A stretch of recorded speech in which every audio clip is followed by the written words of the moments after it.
My name is Alexandra. For as long as I can remember, I've heard the same phrases over and over. You're too sensitive. Stop being so dramatic. Don't take everything so personally. My family repeated these words so often they became part of my internal monologue. But the real betrayal wasn't in those dismissive comments, it was in what they did behind closed doors while telling me I was imagining things.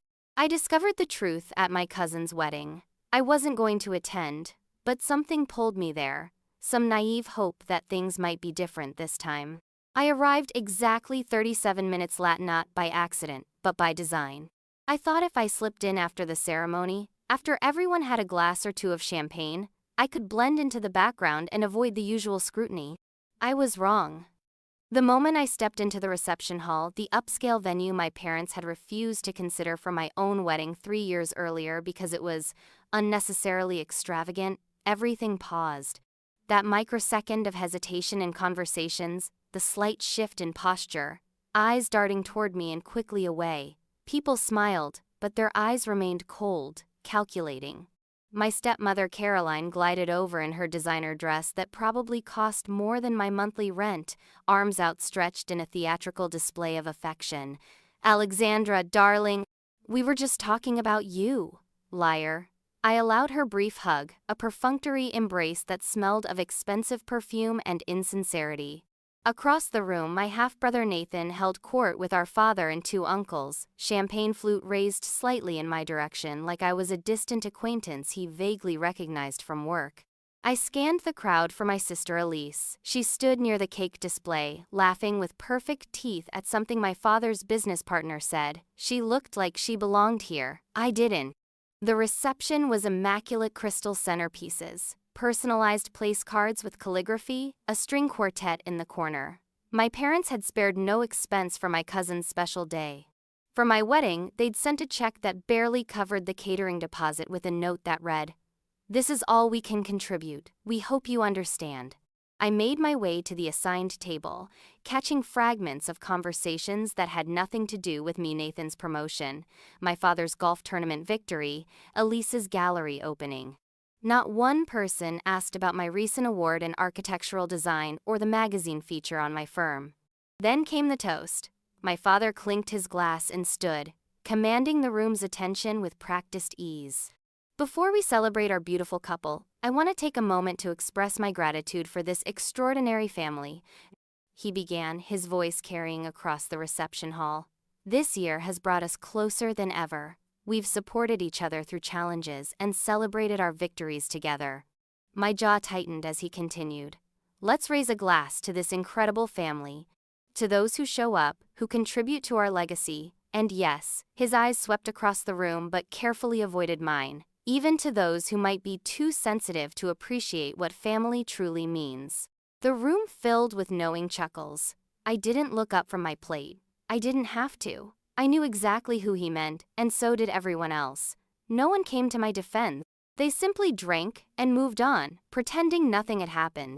Classic Richard Price behavior, throw the punch and immediately change the subject. And now, to the happy couple. May your marriage be blessed with understanding and patience.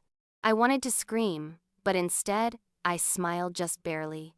That familiar hollow feeling expanded in my chest, the one I'd spent years in therapy trying to understand. The one they'd convinced me was just my overactive imagination. During dessert, it got worse. My stepmother was several glasses into the expensive champagne my parents had selected for the occasion. Alexandra's probably too busy with her little drawings to date much. Isn't that right, sweetie? She said loudly enough for nearby tables to hear.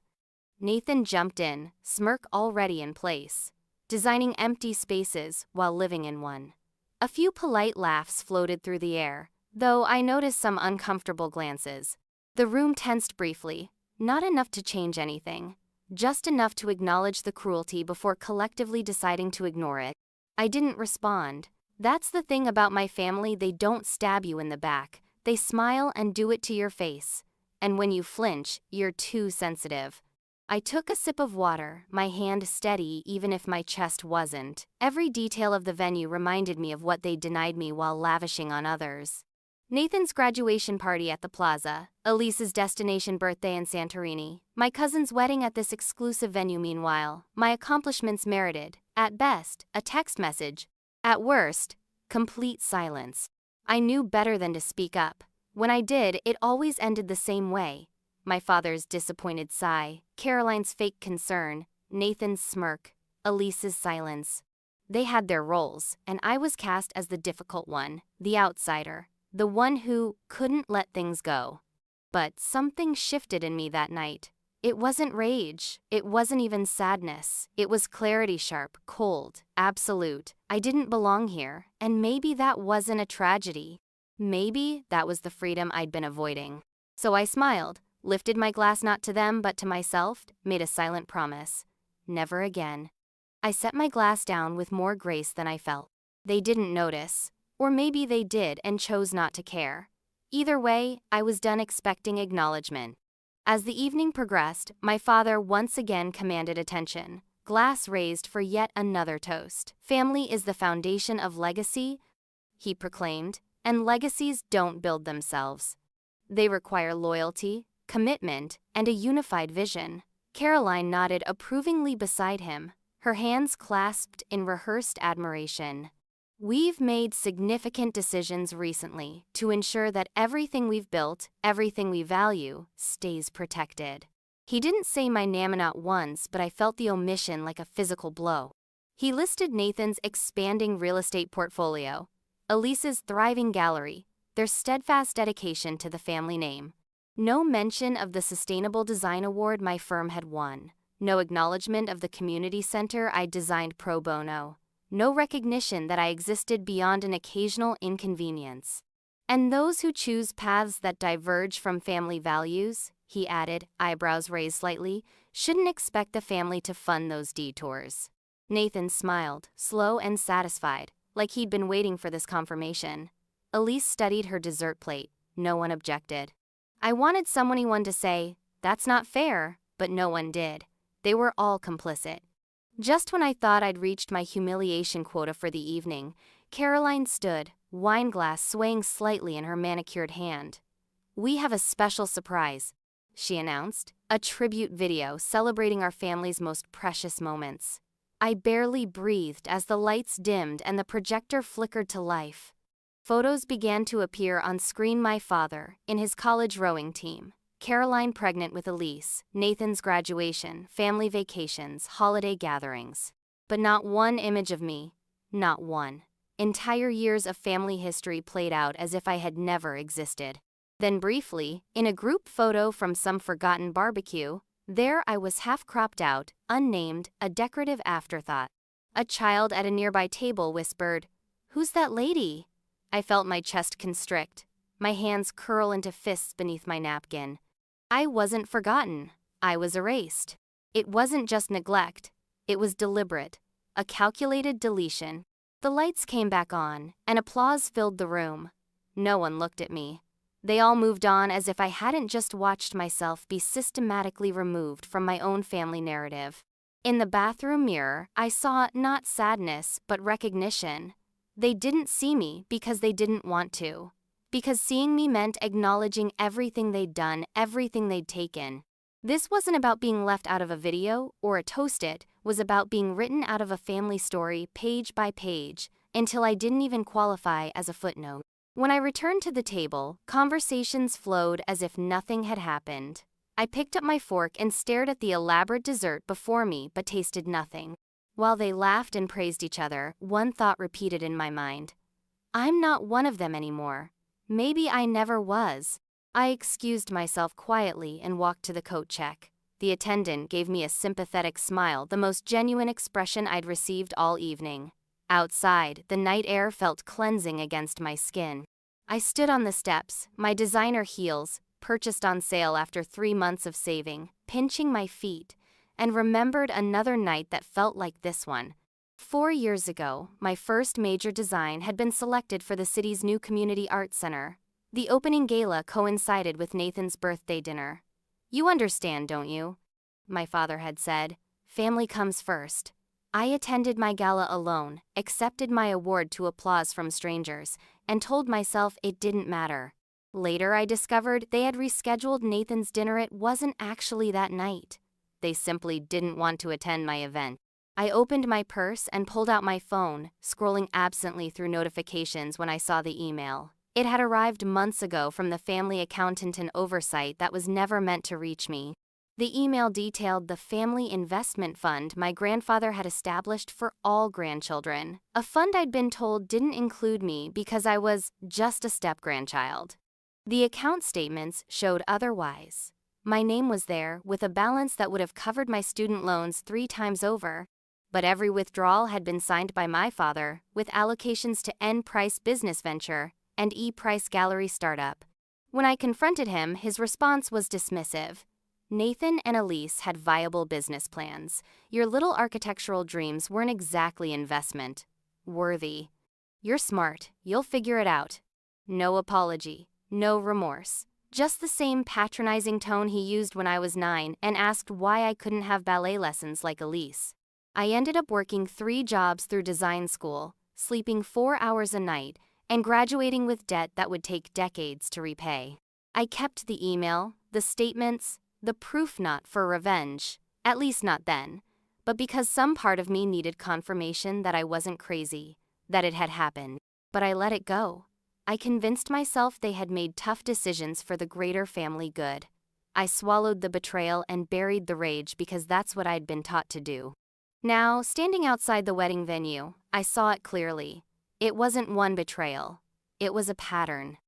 And I had been conditioned to stay silent for so long I'd forgotten what it felt like to call something by its true name: abuse.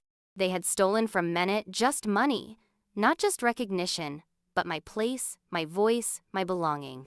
Yet I had survived without them, built something from nothing, while they pretended I had never tried. Something shifted in me irrevocably. They wanted a version of me that played along, smiled, accepted crumbs, and called it love. But I wasn't that person anymore.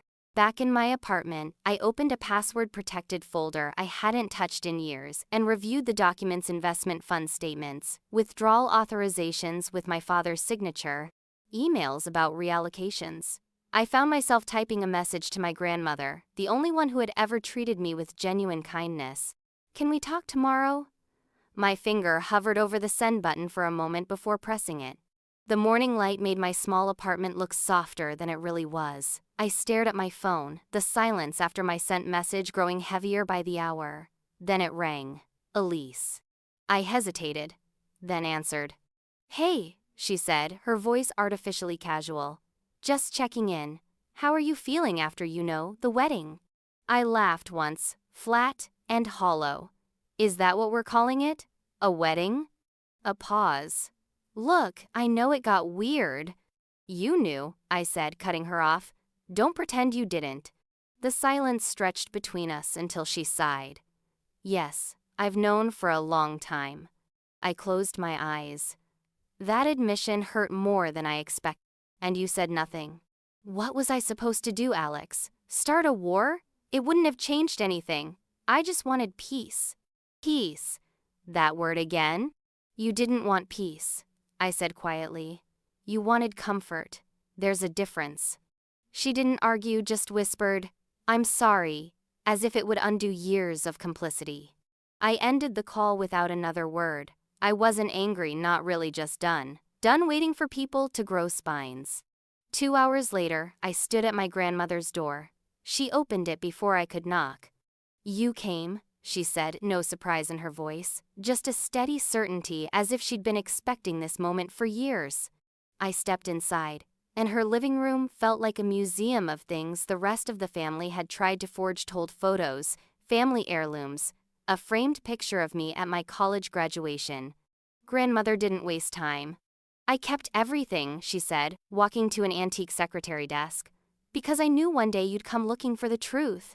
She handed me a leather portfolio. Inside were investment statements, trust documents, and letters including my grandfather's original will with clear instructions that the grandchildren's funds were to be distributed equally, with no exceptions. "And this?" I asked, holding up a leather-bound journal. "Notes," she said. I started keeping them when I noticed Richard changing details every time he told a story. when he began rewriting history to suit his narrative. "You never said anything." "You weren't ready," she said, her voice steady. "But now, I think you are." I didn't cry. I thought I might, but all I felt was something settling like truth had weight, and it had just landed in my hands. Back home, I laid everything out on my kitchen table, scanned every page, matched signatures, checked dates. There was no more room for doubt. This wasn't neglect. This was deliberate. They hadn't forgotten me. They had removed me undecision. One story, one erasure at a time. I opened my laptop and began building a timeline not out of revenge, but to remember. To put the story back together the way it really happened. They wanted peace. I wanted truth. And for the first time in years, I felt steady. No anxiety, no spiraling, just direction. I didn't know what would come next, but I knew one thing for certain: whatever happened, I would be the one writing it.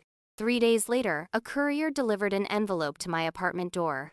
Inside was a letter from my father's attorney, the language polished and professional, like someone trying too hard to sound reasonable while delivering a threat.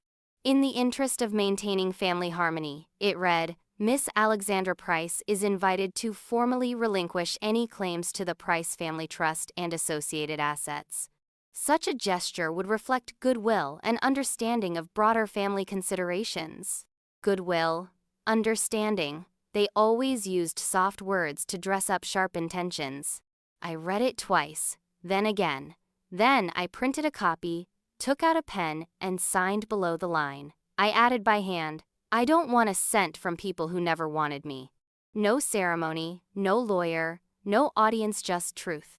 I folded it once, slid it into a plain envelope, and left it on my kitchen table while my mind drifted to another kind of letterone that never arrived in time. Last year, when I won the Metropolitan Design Excellence Award, I'd sent invitations to the ceremony to everyone in my family. No one came. No one even replied. I accepted the award alone, in a dress I'd designed and sewn myself because I couldn't afford the kind Caroline would have deemed appropriate. Afterward, I checked my phone backstage, not one message, not one acknowledgement. Later that night, my father texted, "Heard about your little award. Hope it was worth missing Elise's gallery opening." There had been no gallery opening, I checked. She'd been on vacation in Bali with her boyfriend. Back in the present, I stood by my window, the signed waiver in hand. The city looked deceptively peaceful: people walking dogs, couples holding hands, life continuing in its ordinary rhythm. I held the document between my fingers, and it didn't feel like surrender, it felt like release. For years, I thought letting go would make me weak, that walking away meant I'd lost. Now I knew better. Staying would have broken me, leaving would save me. I slipped on my coat, walked to the nearest mailbox, and dropped the envelope. No tracking, no return address, just a clean cut. I didn't look back, didn't hesitate. I went home, made tea, sat in silence, and for the first time in years, the silence wasn't hollow, it was mine. 5 days after the wedding, I sat in a glass-walled office with my attorney, a legal pad between us filled with notes I'd been compiling for years without realizing I'd receipts, dates, patterns. She flipped through my grandmother's documents, the trust fund statements, and the withdrawal records that told the complete story. "This isn't a fight," she said, tapping a page with her pen. "This is a statement." I leaned back. "Then let's make it loud." She didn't smile. Neither did I. That afternoon, I drafted one email, just one, but it would land like a bomb. Recipients. Every blood relative still speaking to me. Every in-law who had ever smiled while witnessing my erasure. Every family friend who had chosen comfortable silence over uncomfortable truth. Subject line: "I thought you should know." Attached were 4 PDFs. Trust fund statements with highlighted transfers, a scan of my grandfather's original will, screenshots of where my money had actually gone, and a side-by-side comparison of what my siblings received versus what was stolen from me. I didn't add a single sentence of explanation. I hit send and walked away. My phone started buzzing within minutes: cousins, aunts, even my mother's sister, whom I hadn't heard from in years. "Is this real? Why didn't you say something sooner?" I always suspected something wasn't right. I ignored them all. My father didn't respond, not a text, not a call, just silence. the same tool he always used when control slipped from his hands. Caroline, predictably, didn't disappoint. Her reply was terse. "This is a family matter. Please retract immediately." No apology, no concern, just demand masked as etiquette. The queen trying to command the room while the walls crumbled. I didn't answer. Nathan vanished completely. No calls, no texts, no passive-aggressive social media posts. Total blackout, which meant he was scared. Good. By nightfall, I turned off my phone and poured a glass of wine. I stood by my window, watching headlights blur across the rain-slicked streets, not because I was worried, but because I knew exactly what was coming next. At my attorney's suggestion, we began preparing a formal complaint, not because I wanted to sue, not because I wanted the money, but because sunlight is the best disinfectant, and this rot had spread far enough. It wasn't about revenge anymore. It was about restoration. And this was only the first step. It started with whispers. A colleague from a rival firm reached out. Tone casual but content, anything but, "Hey Alex, heard you've stirred things up lately. Nathan's been calling around, says you're going through something, says you're making things up." I didn't even blink. He said, "What exactly?" "That you're unstable, carrying family baggage, that this is some kind of breakdown." I laughed, quiet, dry. "He's trying to paint me as emotionally unstable." "Yeah," he said. "He's shopping the narrative hard." I thanked him and hung up. Classic Nathan. If you can't bury the truth, discredit the person who speaks it. He was calling in favors, leveraging connections, spinning lies. What he didn't realize was that I'd walked through fire to get here, and I wasn't stepping back just because he threw smoke. I called my grandmother. She answered on the first ring. "He's trying to smear me," I said. "He's scared. He should be." She paused. "I was hoping you'd call. There's something else." 10 minutes later, she forwarded me files I hadn't seen before, documents she'd kept hidden for years. Among them was a formal ethics complaint from my first job at an architectural firm. I had forgotten about it, or maybe I'd forced myself to forget. Back then, I thought it was coincidence, missing design plans, concepts that mysteriously appeared in a senior partner's portfolio, the timing too perfect to be accidental. But I couldn't prove anything. Until now. My grandmother had saved everything: email headers, metadata showing Nathan had accessed my personal computer during a holiday weekend when he'd helped set up my new laptop. He had stolen my designs and presented them as his own to potential clients, nearly derailing my career before it began. My grandmother's voice cracked slightly. "Your father made me promise not to tell you, said it would only make things worse. I regret listening to him." I thanked her, but I didn't call my attorney this time. I called a journalist, a woman whose career was built on exposing exactly this kind of story. Truth wrapped in betrayal, scandal hiding beneath tailored suits and family crests. She didn't ask for proof. She just said, "Send everything." By morning, the headline was already circulating. "Prominent realtor accused of theft and fraud. Sources allege family cover-up." Within hours, Nathan's firm went into crisis mode. Clients began pulling contracts. His face vanished from the company website. His Instagram went private. My father tried calling twice. I let it ring. Caroline left a voicemail so predictable I almost laughed. "You've humiliated us. I hope you're satisfied. This family supported you, and this is how you repay us." Supported me? They couldn't even remember which degree I'd earned, or what my firm was called.